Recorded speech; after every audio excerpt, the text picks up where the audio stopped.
What's going on, everybody? Welcome back to another episode of Lasting Thoughts Podcast. I am your host, Digital Relaxation. We are back again with another episode. And before I even start this off, I don't know. This episode might be short.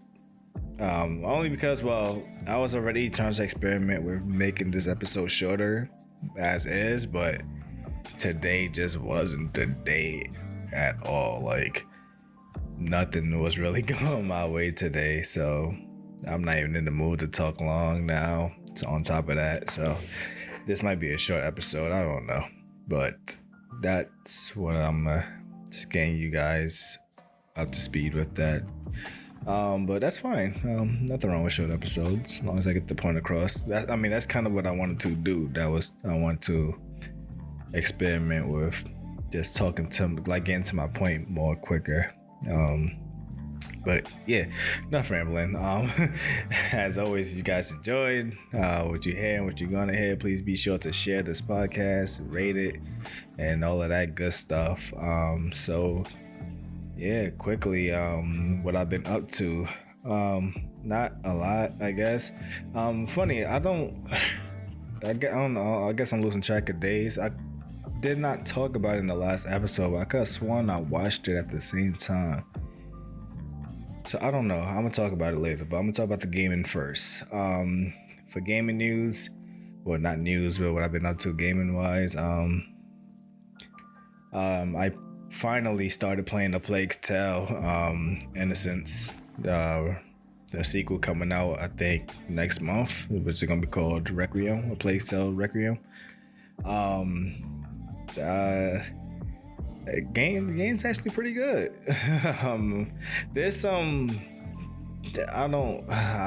hate being me, I guess. I don't know, because I always have to like make a balance and talk about the negative and the positive, but I don't want to just like gloss over everything and then someone else plays it over what I said, and then they find the stuff that's like bad to be more bad than good. I don't know. So I try to give out like what to expect on both sides. If something bothers you from a certain thing, then maybe it's not for you, I guess. I don't know. But the only downside to the game is that I'm guessing that it's not a AAA product. It's probably more AA. Because the game looks gorgeous and everything, but it feels like they didn't have enough time to tell the story properly. So the characters behave different. Like, I don't know, like what you're supposed to be like feeling versus how the character in the game is feeling is like you're not connected, because it takes them too long to understand why they should be acting a certain way, I guess. I don't know. It's like, I don't know. I think the pacing is kind of weird in this game, which sucks because the game is fairly lengthy. It's not too long, but it's like, it's long enough that they could have probably told the story. But it is what it is. So the game takes place, I do not know what time period it is, but it's like during the plague, where rats were like, plaguing people and whatnot, but they managed to like straight up turn that into like I don't want to say horror aspect, but like more vicious than it is. It's like swarms of like rats that's like out just straight up killing people. Like the best way to describe it, if you guys ever played Gears of War, there's this section with the krill where you gotta stay in the light or they won't attack you. That's basically what you gotta do with the rats. Like, you always gotta have a light source around it. They like circle around the light, but they won't enter it, so you gotta like know how to maneuver around it or you're gonna die.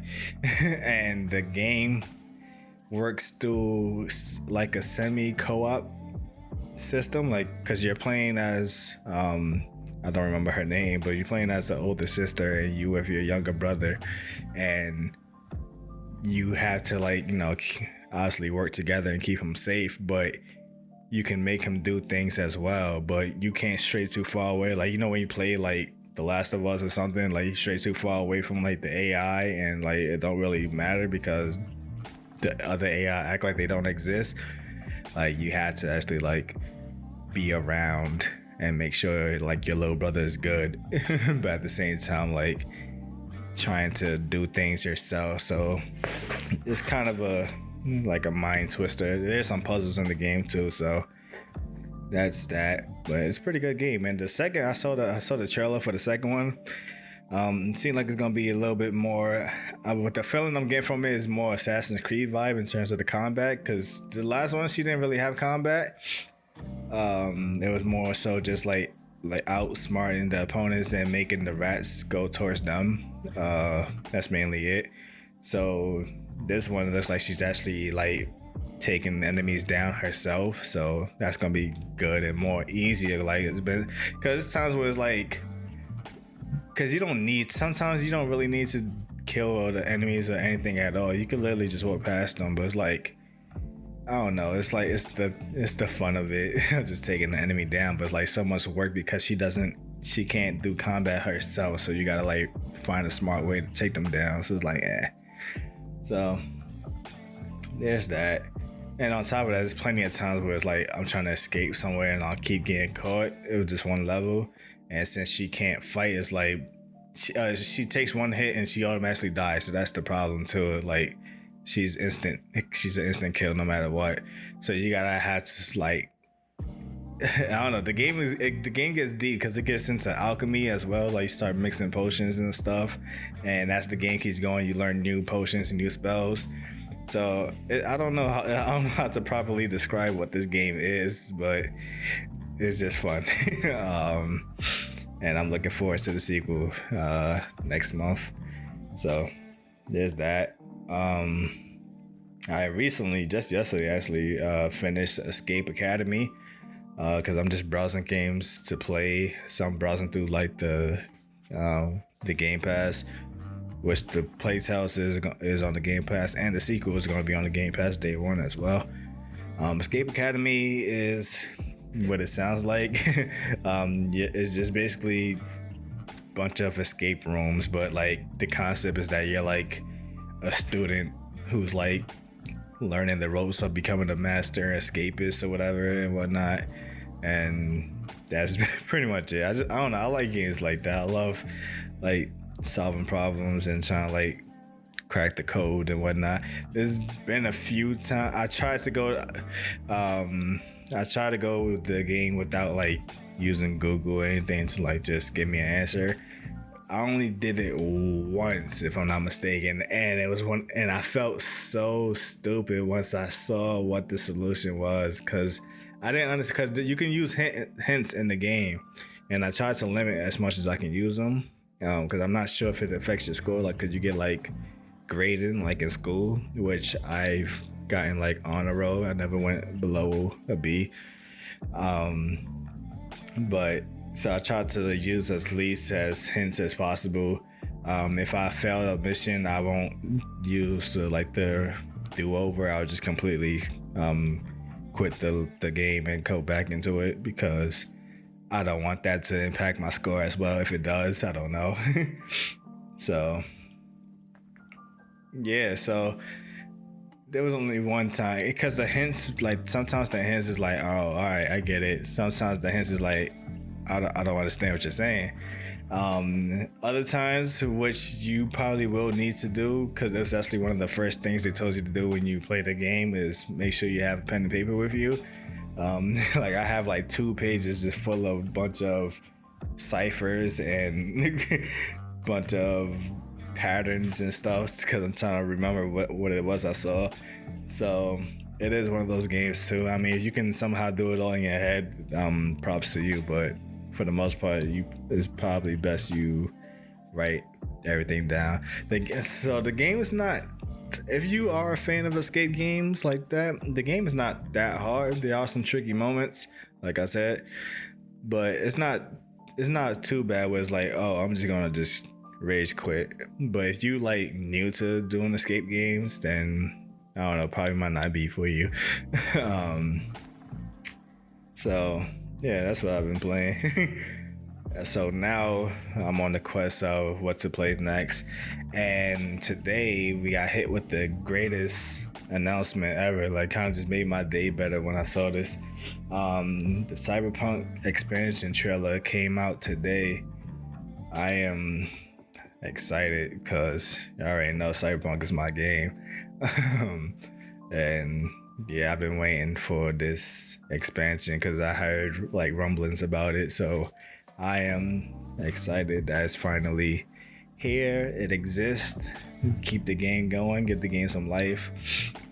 Make people love this game the way it should be loved. Stop letting like all the stuff that happened when it came out affect you. Which, I mean, granted, yeah, like games shouldn't be launching like that, but at the same time, I don't know. It's a different story with me, I guess. I don't know. It's the same thing with Sonic 06. Like, granted, I didn't have all the issues that everyone had in Sonic 06 that made everyone hate it. In Cyberpunk, I had the issues. I actually didn't even like my first playthrough, but they crafted a wonderful like world that always stuck with me, and I always wanted to like go back into it and like really give it another shot. And I'm pretty sure I said this before, but the time I actually went back to actually play it again, that's when they actually did like the big patch that like fixed everything and added new features and whatnot. So I was like, oh, it's perfect timing. So let me get back into the game, played it. There's some minor bugs here and there, but nothing that was bad as it was when I first played the game. Like, it was tolerable. So I ended up just falling in love with the game. I actually learned how to like actually make my character well instead of just like running and gunning like I was doing my first play. So like I actually got like engrossed into the whole world and the universe. So, and then I 100% of the game. I spent like a good couple of months doing that. And then yeah, now we in the expansion, so I'm just excited for this. Again with Saints Row, I just keep seeing a lot of negative. It's getting more negative than positive, so it looks like Saints Row is not it. I don't know. Some people are trying to defend it and damage control it, but it just seems like the majority consensus is that the game isn't it. I'm excited for the new Sonic game. I think that's coming out next month as well. It's coming out November.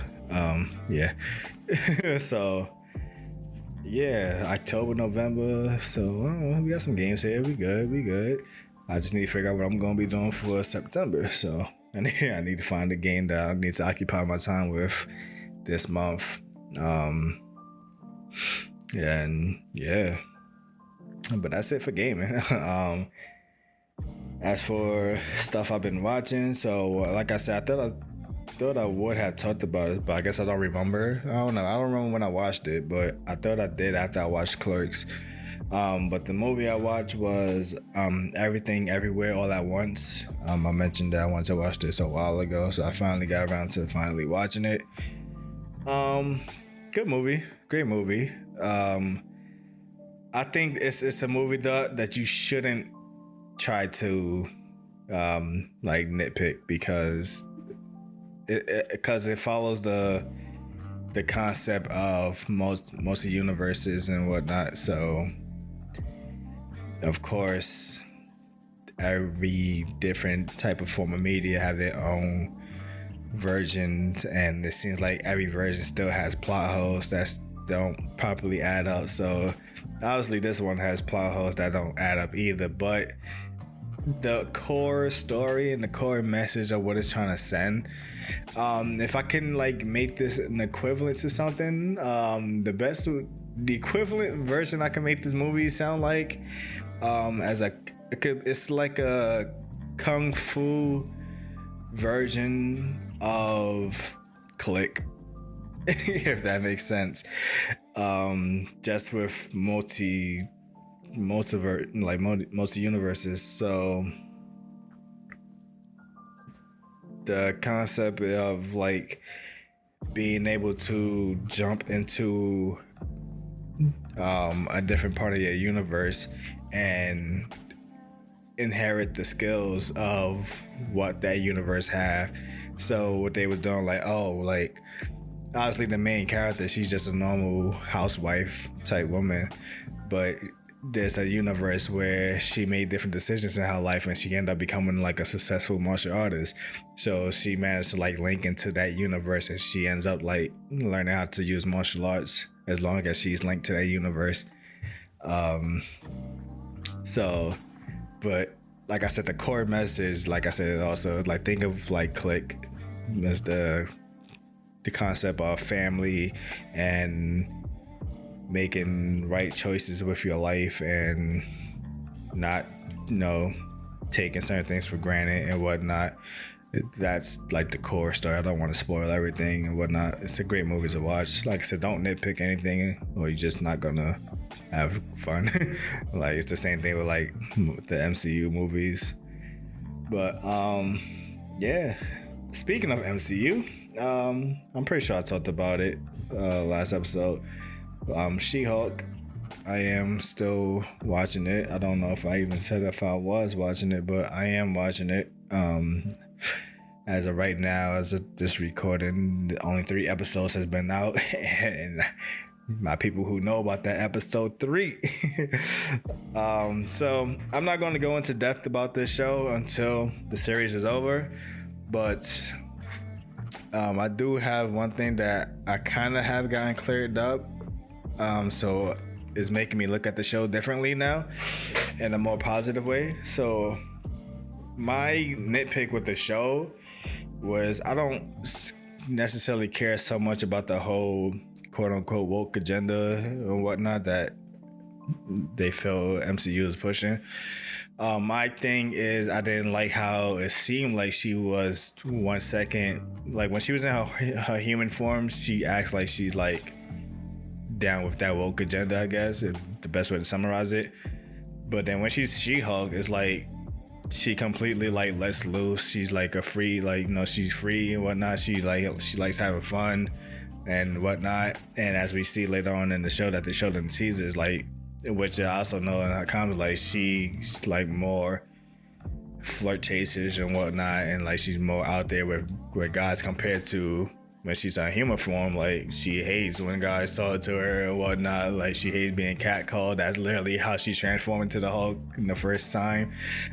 So it's like I didn't understand why is she flip-flopping. So I commented on a friend of mine's TikTok video and someone responded saying that it's like, because I don't know much about her comic, but it's like, so it's not like she has like a different entity like the Hulk and Bruce Banner, but it seems like she has split personality, if that makes sense, when she's Hulk and when she's her normal self.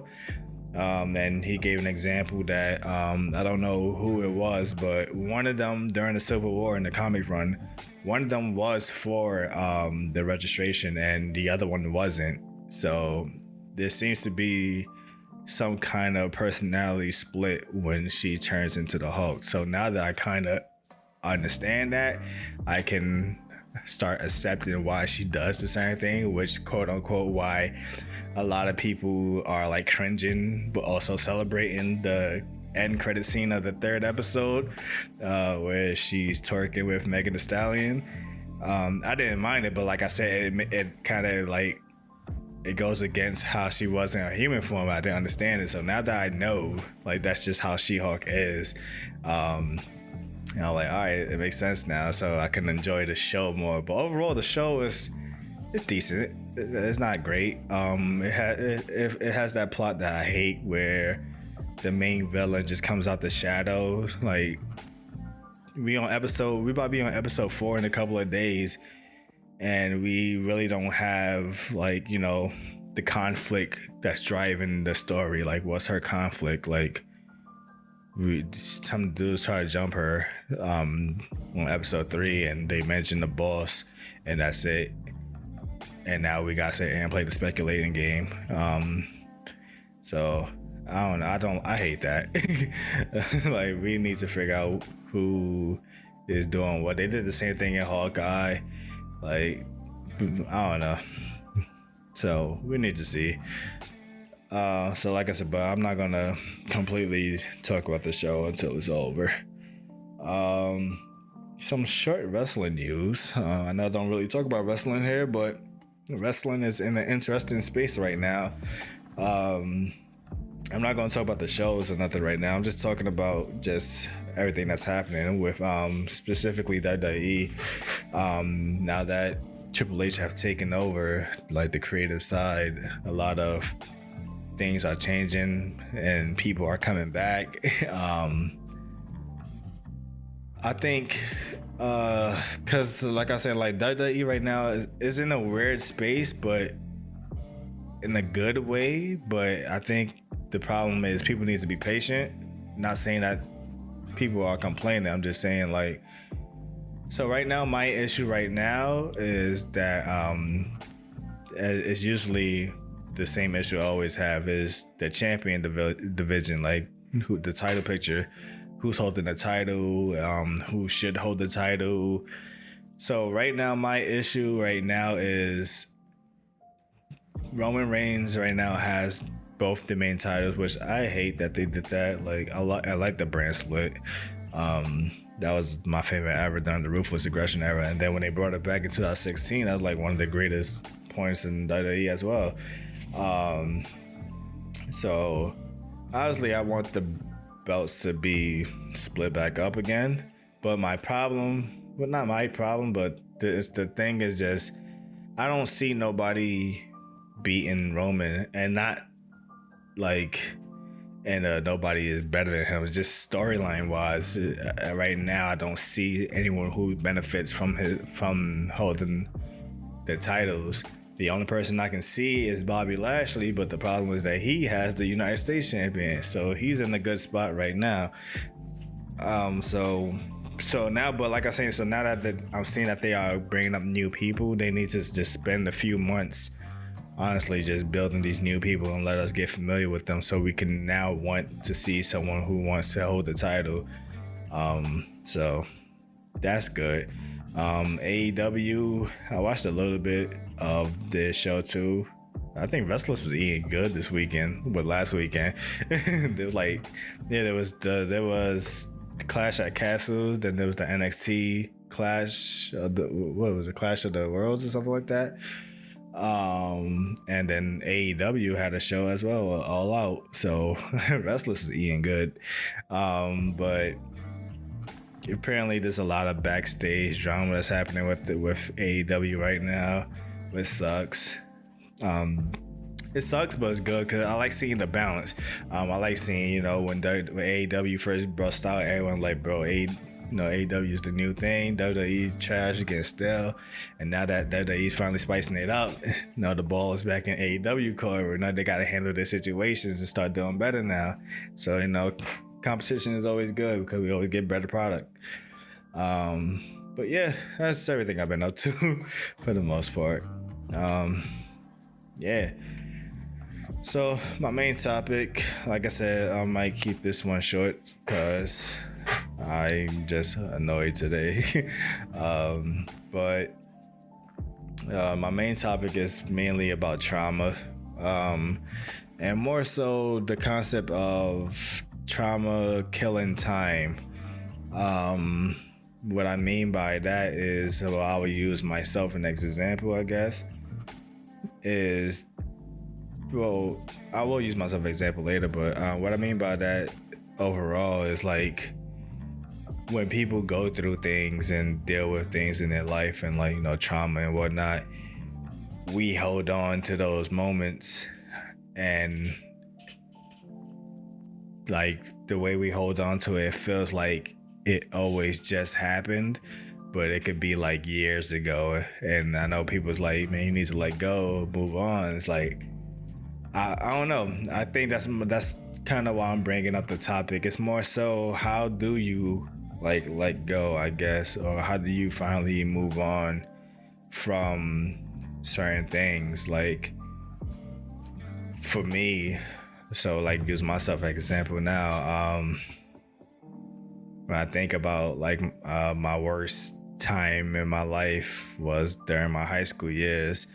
And I remember talking to a coworker of mine about like not wanting to like see people from my old school like around. That's why I don't like being around the area, because I don't want to see nobody.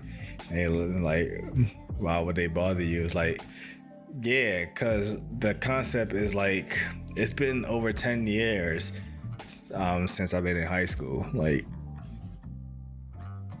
it's kind of a long time, but for me, because of what that moment represented to me and what happened to me in that point in my life, it felt like it was just yesterday.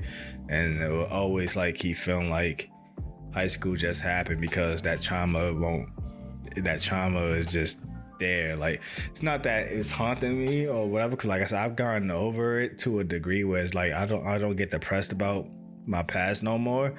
But it's like, it's knowing that what happened at that point in time. Like, if I ever think about high school or whatever, it's like, it feels like it just happened. And the same thing with my other, it's like when I left middle school, that was another change. That's when the change first happened, because I didn't realize that I was losing all my friends and whatnot. And I always, when I talked to my friend about my dreams and whatnot, and she always noticed the patterns about me always dreaming about school related dreams. And it's like, cause I'm realizing that my dreams is always showing me different things, but sometimes it shows me things that's like, it's something that I don't know, it's like, it's something I can't fix or something I need to fix, but it's not showing me a proper way of like how I'm supposed to do it. So like, I always get these dreams, like random dreams of me being in either middle school or high school, and it's like me dealing with like being there, but like I am who I am now, and just navigating through whatever it is I'm going through in school. Like, it's not even so much about me being in class, it's just me just maneuvering around there. And it's like seeing certain people that's like, oh, like, no, these were my friends back in that time period. Like, oh, I will, like, you know, just how they are now, like the people that I didn't probably get a chance to like part ways with, because I didn't think it would end so abruptly like that.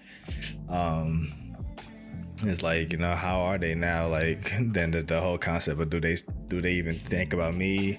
Do they like, you know, because most of them, they all went to the same school together, they all went to the same high school together, so they all still saw each other.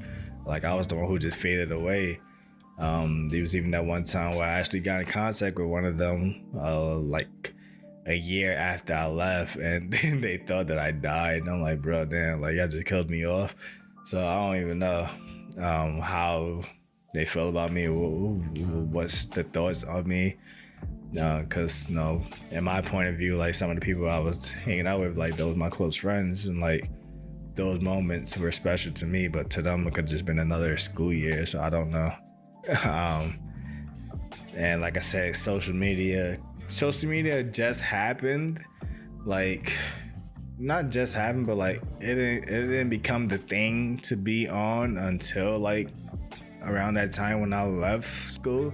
So most of us wasn't even really on social media like that, and if we were, it was the weird phase of not really putting your real name and stuff on you. So there was no way to find out who's who unless you, like, you know, just give out the information. But obviously I moved, so I couldn't get that information to whoever made social media accounts.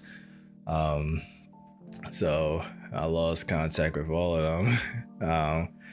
So, and then it's like, yeah, so like that trauma of like losing all my close friends and whatnot, like, that still feels close to me. Like, it felt like these things just happened. Like, granted, like, high school was plus 10 plus years, middle school even more. It's like, those moments still felt like it was just yesterday to me, because I hold those moments dear to me, or those the moments that changed my life for the best or the worst. So I think there's that, and then I think there's also the concept of trauma killing time through killing your innocence, I guess, and killing your, like, it kills your concept of following the status quo, if that makes sense. So what I mean is, like, when you in high school, you know, the status quo, you start off school regular year. Probably by the third year, you start experimenting with taking little part-time jobs. This is also the same time we start getting our permits. Then the next year, you know, we start getting our license. Still, we're probably working part-time jobs, saving up for a car, or sometimes, you know, the parents have a car for us, so we already had that set in stone. Fortunately, I didn't have none of that. But, you know, and then there's the, you know, hanging out with your friends, going to parties, going on dates with girls, you know, your high school crush, all that simple things. And then there's the people who suffer through trauma and whatnot, and it's like we, like, mentally and emotionally skip high school. And cause depending on how people take their trauma and whatnot, we want to speed up our life to the end point. So we already lost all touch with all that high school stuff. We don't, like I said, I did not date during my high school years at all. I was not even really interested in dating in high school. I barely hung out with people. It wasn't until like my last school year I started slowly, like, finally started hanging out with people. It's like I wasn't, like, I didn't care about doing the whole high school stuff anymore, like, and that was like my second year of high school, so I had to go through 2 more years of just existing in a place that I just didn't feel the need to be in no more. So it's like, I don't know, like it like you just age, like you just mentally and emotionally just grow up, and it's like, and then that's the problem when you finally trying to, like, cope with yourself and deal with things, you forget things because you skip steps, I guess. Like, no, you don't know what it's like to be young and innocent anymore because you felt that innocence been stolen from you a long time ago. So when you try to go back to remembering how that feels, like, you kind of forgot because it kind of didn't really happen, or if it did happen, that was a long time ago. So, you know, the time of me, like, remembering how to smile again, like, without faking it, like, just to genuinely smile because I'm happy, or to, like, to be happy, like, to feel what happiness actually is again. Like, it's been a while since I remember that. It's like I had to, like, teach myself how to, like, find certain emotions again. So yeah, I mean, trauma kills, like, it makes you go older than you should be, but also makes certain events feel like it just happened, even though it's been decades since it happened. So it's like, for me, it's like, I don't know how long this is gonna last. I don't know, like, I'm trying to figure out how I could get through this. But for me, until I figure it out, like, you know, things like high school and middle school, like, would always feel like it was like just last year to me, like, emotionally, because, like, those moments will always linger and what they caused to me. So, if that makes sense. But yeah,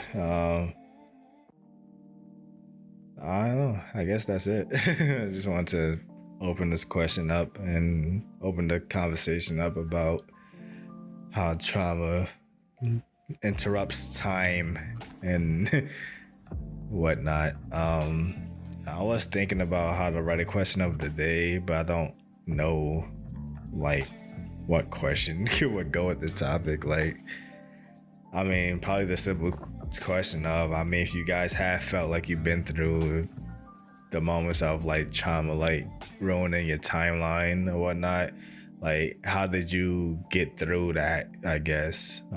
Like, can you actually look back at your high school years, well, whatever time period that your trauma event happened, can you look back at that time period as, like, damn, that was, like, so long ago, compared to, like, some people's, like, you know, high school was just last year. Like, a lot of students' faces are still clear in your mind, but you see somebody that sees you like, oh damn, it's been so long since I seen you, man. Like, how long has it been? 10 years?